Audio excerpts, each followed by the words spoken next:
Well, welcome back, watch people, and further to the sad news earlier today that the London Watch Show has been postponed, at least for the time being. Welcome to the show, my good friend David Khalil from Watch Collectors. David, you were one of the dealers due to exhibit at the London Watch Show. What's your reaction? I mean, with all honesty, Paul, I was not that we weren't expecting it. I was starting to think, what's about to happen, especially with what's going on in Europe. But, I mean, we're gutted, because we're looking forward to having something big and successful in the UK. So a lot of dealers were looking forward towards the show. And I can only sympathise with the organisers, because I've even received the welcome pack and so on, and I can see everything was professionally organised. So I can only sympathise with them. Yeah, I mean, I know I spoke to Charlie, I did an interview with him earlier, spoke to him afterwards, and I don't think it would be right for me to sort of tell you the amount as such, but I can tell you now that the loss that they've experienced through cancellation of this date, at least, I know the show's been postponed, but just to move the date has cost them many, many, many thousands of pounds. Yeah, but look, everybody's been affected now. I'll tell you one thing, Paul.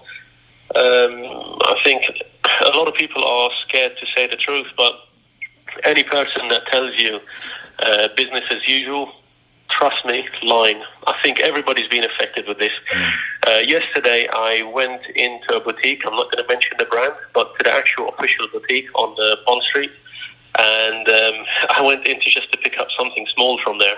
And you'll be surprised what the person told me there. And again, I don't want to mention the brand. Yeah. That was around 5 o'clock in the evening, right? And literally, this is what she told me. I'm quite friendly with her. This is what she told me. She said, to be honest with you, I asked, how's business? She said, to be honest with you, you're the only person that came through the door today. And you're talking the boutique on Bond Street and one of the biggest brands. Wow. So, to say business as usual, I think it's complete nonsense. I think everybody's been affected to a certain degree. And if you look around on the high streets, things are not looking that well. And I think, it's very sensible and reasonable for people to feel fear in this kind of situation. Yeah, without getting in any way political, I've just got to be honest and say that I just don't trust anyone at the moment. I don't trust what we're being told. I don't think anyone really knows. I don't think we know how bad it's going to get, how bad it's going to be. And I think even people like myself, and I've got to be honest with you, David, I'm not someone that, you've known me for a long time, I'm not really someone that's scared. Yeah, I'm not someone that scares easily, but even I've actually made a decision to leave the house as little as possible at the moment. Yeah, look, neither am I. I'm not the guy that scares easily. Usually I'm quite laid back on things, but it's not looking good. I mean, yesterday I was watching, the Prime Minister speak and so on, and I thought to myself, it's just how much of the truth are they actually telling us? And like you said, without turning this into a political kind of thing, it's if you look around in Europe, right, and see what steps they're taking, why are we taking so much less? Why are we doing so much less? So it kind of worries me to how little we're actually doing. Yeah, there are so many theories, isn't there? I mean, I heard one this morning that actually it's better if a lot of people get it, and then you develop some kind of, they called it a herd. A herd immunity. And exactly. The country needs to get it. I think, come on.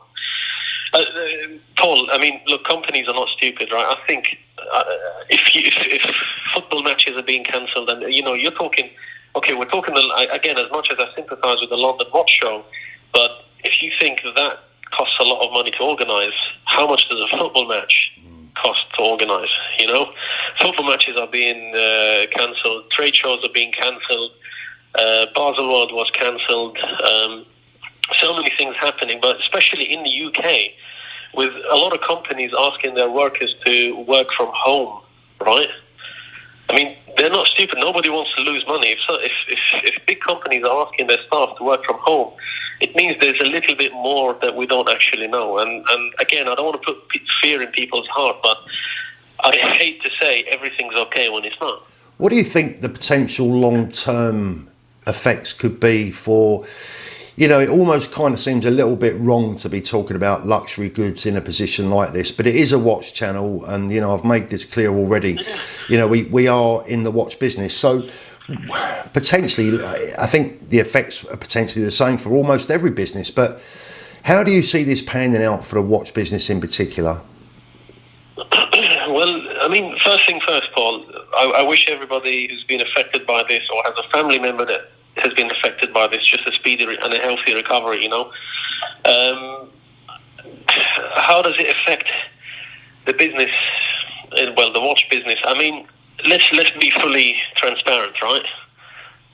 Sales drop, clear and simple, right? A lot of people are selling their watches, and I think I'm getting a lot more people, like inquiries, people want to sell to us rather than people want to actually buy, and I think maybe it's not the best thing to say, but it's the truth. And if I say otherwise, people are going to think I'm trying to take them for idiots, and I'm sure the public can actually make it up for themselves that when things like this happen, sales are going to drop. But in terms of prices, I only see prices of hyped watches falling. I had a scenario the other day where a guy was going around. I mean, with what he calls a brand new Batman, but it was actually a little bit worn with some stickers on it, right? He's going around Mayfair, and it's pristine, but it's not fully unworn, and that's on a Jubilee bracelet. He's asking 10 grand. He went everywhere around Mayfair, nobody paid the money, and we're talking the biggest names in the business, and nobody paid the money. And that's a watch that maybe a few months ago you would have got a lot more for it, but hyped watches, I think, are going to be affected.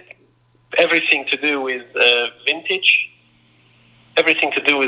or anything that is already been stable and going up slow, nice and slow, I don't think it's going to affect it. And I think it's survival of the fittest at the moment. I think the businesses that are going to take the biggest hit are small independent dealers, that are not backed up with a large sum of money in stock, because not to say that we are huge, but we can afford to, hold back for a while. There's a lot of people that we know that can afford to hold back for a while, even if you go on zero sales, which I'm sure it's not going to be the case, but we can afford to hold. But there's a lot of young independent dealers that can't afford to do so, and I think they will take the serious hit. Yeah, it's certainly going to sort the men from the boys out, financially at least. It's, I mean, I'm always someone that tries to look for positives.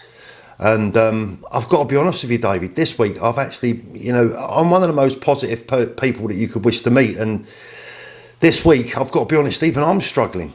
Yeah, no, Paul, seriously, mentally, I'm not the guy that scares easy. I'm a very, very laid back with this stuff. I don't, if I get sick, I don't usually take medicine or anything. I'm just too calm about this stuff. But I'm just looking around, and I don't fear for myself. I'm a young, healthy guy. I should be fine, but I fear for the people that are close to me, parents, family, niece, so on. It's the vulnerable people that I fear for. And that's, without getting away from the subject of watches too far, David, I'm afraid at the moment, at least, this is what people have got to do, haven't they? They've got to be responsible about who they're meeting, elderly parents, elderly relatives, etc. And, we've just all got to play our part, haven't we? Yeah, exactly. But, again, just the whole thing to do with the watch business, anybody that tells you business as usual is lying to you. Yeah. I think it's literally, you summed it up. This will separate the boys from the men.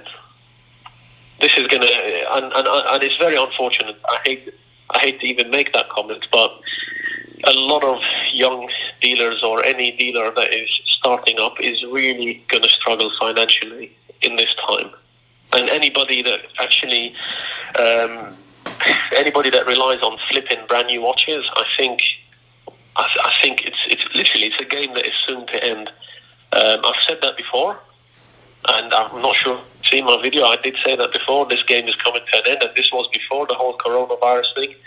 But this is what's happening right now is not going to help. All the hyped prices, because when people are in fear for their lives, why are they going to go? And even if they want a luxury watch, they're not going to be in the mindset and the flexibility to pay double and triple retail for stuff.